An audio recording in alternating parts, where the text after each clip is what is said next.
Hey everybody, it's Scott from the Whiskey Tangent Podcast here with a special announcement. As always, I'm joined by Ed. Hey everybody. And Gabe. Hello. Woo! Hello. And we're going to give you a sneak preview of next month's Whiskey Madness.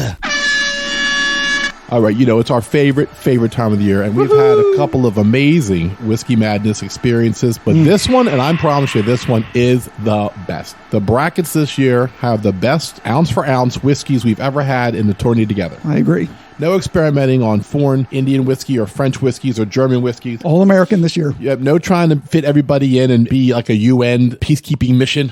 So we're going to be doing bourbons and a few ryes who've earned their place in 4 brackets. Now, the bracket's going to be broken down this year by proof. Yeah. Making it all that more difficult to determine what we're drinking when we drink it. So round 1 will be released on March 3rd.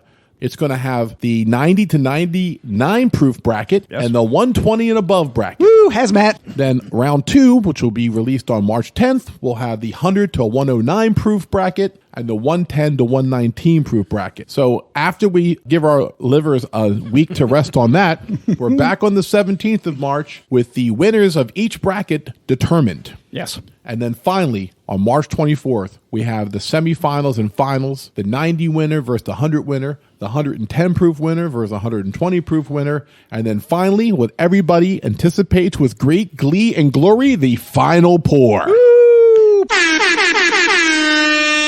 Leading up to a championship of 2 spirits that we do not know. Yeah. Gabe, what do you think about doing the brackets in proofage rather than by style? Because in years past, we did bourbons and ryes and Scotch and Irish, and we had a world bracket last year. By proofage, what do you think? Well, I mean, I think it's really refreshing that you like to switch up the format every year. Yeah. Keeps everybody on their toes. Yeah. I do like the proofing bracketage. Bracketage. Yeah, I like that. Sure. Let's make up our own words, too. I like that. We should. Bracketage. I'm like the Dick Vitale over here, just making oh, shit baby. up. You got to believe. I do have some thoughts about who I think will come on top in what bracket. I won't reveal now, but I do have a sweet spot. I think that some of these things will pop up to the forefront and be pretty obvious winners, but I could be totally wrong. Oh, interesting. Well, we were often wrong on that. Speaking of a sweet spot, Gabe brought over a special private barrel select cast strength Elijah Craig coming in at a lofty 135.2. And I have to tell you can really taste the 0.2. I got to tell you, thank God they put the 0.2 in there. At 135 is a little bit thin, but 135.2 really puts it over the top. I put a cube and some water in, and I think I've got it down to about 119 right now. I'll tell you what, though. I mean, I had an old coffee table I wanted to refinish. I took about a quarter cup of, put it in the paint bucket and put a brush out there, and that just stripped the wood down. Stripped it right down. It was right to beautiful. The bare wood. Beautiful thing. Everyone likes the bare wood. I'd like to thank the South Jersey Bourbon Club. This came from the Canals of Mount Ephraim as one of their selections, and it's a beautiful little bottle. Yeah, it is for 135. It's really nice. You guys completely ignored my bare wood comment. Everybody likes the bare wood. I missed it. Damn it. You didn't melt the hairs off your lower region. Well, I'm not putting this on my bare wood. Oh my God. Damn.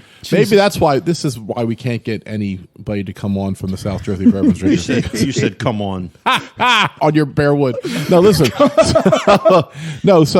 Honestly, literally, we only had like 4 sips of this. Yeah, we're recording after this, so let's start off with 135 proof whiskey just to grease the wheels. Seems like a bad idea. Right. You're only going to try 8 whiskeys tonight. I mean, what's the problem? Right. The paramedics are outside the door with the replacement liver waiting on ice. Right. We need to be like a high school football game where the ambulance just parks in the corner. Just watches us the whole time, Yeah. So speaking of whiskeys, we have 4 new whiskeys that we've tried before. I think some of them, but never on the podcast. Right. So 4 have never appeared on the podcast. 1 in each bracket, actually, as it turns out. So in the 90 proof bracket, we have probably one of the most interesting whiskeys, the Kings County Peated Bourbon, coming in at the 3rd seed in that bracket. It's incredibly unique. I have had it once, but it was a long time ago. This will be the one whiskey in the tournament that I think we will know what we're drinking when we drink it. Kings County is getting such a buzz, but Yeah. this particular one, I've had some people who are big whiskey heads, bourbon drinkers, who said this is the best whiskey they've ever had. wow. And so, Well, we'll see. So that I think is what swayed the selection committee to give them the nod, especially in the 90 to 99 bracket. It gives it something that, an unexpected force. Definitely. So in the 100 bracket, we have at the second seed, the Kentucky XO. I don't want to do this one, and I'll tell you why. Because this has been my big secret. And every time I have a secret whiskey that I like, within a year of me liking it, boom, you can't find it anymore. Right. Yeah. Ed, I've heard you mention the Kentucky XO numerous times in the past podcasts, and I don't think I've had it myself. But that'll be interesting. It's on my short list now because of your raving reviews. Right. It's not overly priced either. It's pretty reasonable. It's very reasonably priced. You can actually find it sub 50 in some places for 107 proof bourbon made by the people from where, Scott? From Willett. Right. So if you like their family estate rye, if you like Noah's Mill or Rowan's Creek, if you like the pot still, people love to hit on the pot still. Right. This is another level. This is 107 proof. So when we were talking about during our whiskometry about finding other things to drink, the XO is definitely an option to drink when you're looking for one of those high proof, 110, 107, 105 proof specialty whiskeys that are $70, $80, $90. Yeah, definitely a sleeper one, and maybe it'll be a sleeper in this tournament. Yeah. In the 110 bracket is the number one seed, probably from reputation alone, the Wild Turkey Rare Breed Rye. Now, we did the bourbon on one of our early shorts, first Thanksgiving short, but we've never done the rye. I don't think I've tried it. You don't think you've even had it? I don't think I've even had Wow. the Rare Breed Rye. So it got a pretty high seed considering it's Yeah. unknown. Well, I'm assuming the selection committee decided that with the Russell pedigree, if you will, from Wild Turkey. Yeah, a little bit of a controversial choice. I mean, yeah. they gave it the number one seed, and I have to tell you, I think it's the most vulnerable of the number ones right now. Yeah, probably. And then the last one, in the 120 bracket, is the fourth seed, which will tell you exactly what kind of high, delicious expressions we have in that 120 bracket. The Heaven's Door Cask Strength. Bob Dylan's whiskey company. And this is not a normal celebrity whiskey. He is involved in the production of some really interesting whiskeys. I'll go into some more of them when we actually do the tasting of Heaven's Door. But for the Cask Strength Heaven's Door to be the fourth seed, you just know that the 120 plus bracket is stacked. Yeah. Stacked. Can I ask you a question now? Sure. What is the deciding factor for the selection committee to rank these 1 through 4?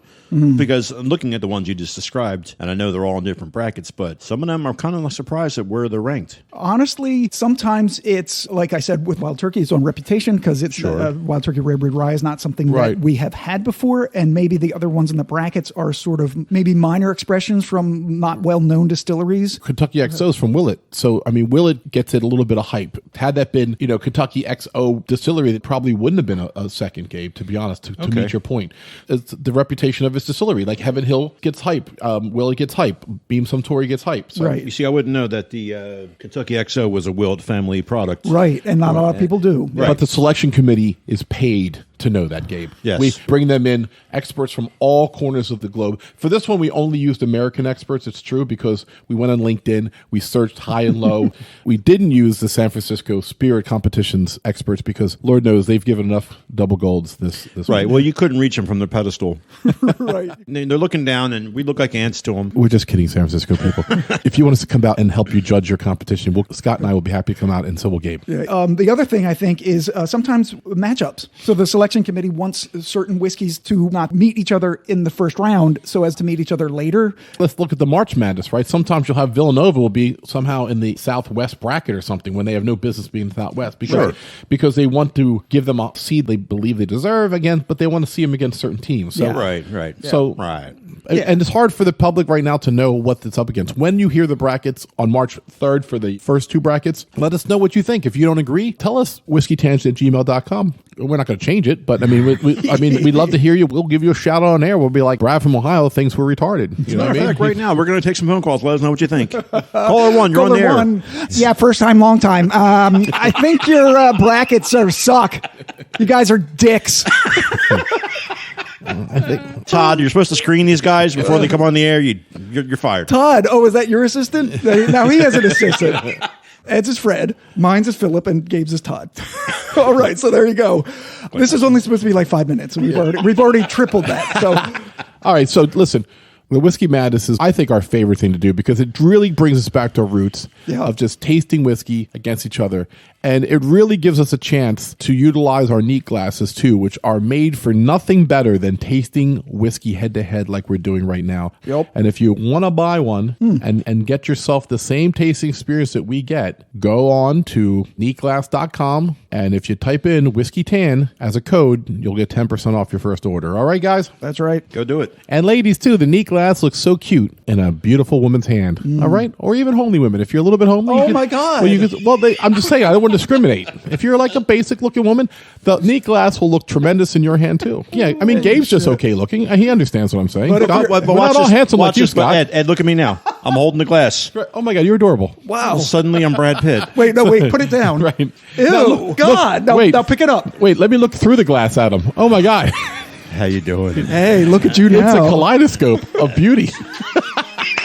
All right, that's it. We're out of here. We'll see you next week. Make them take it all back.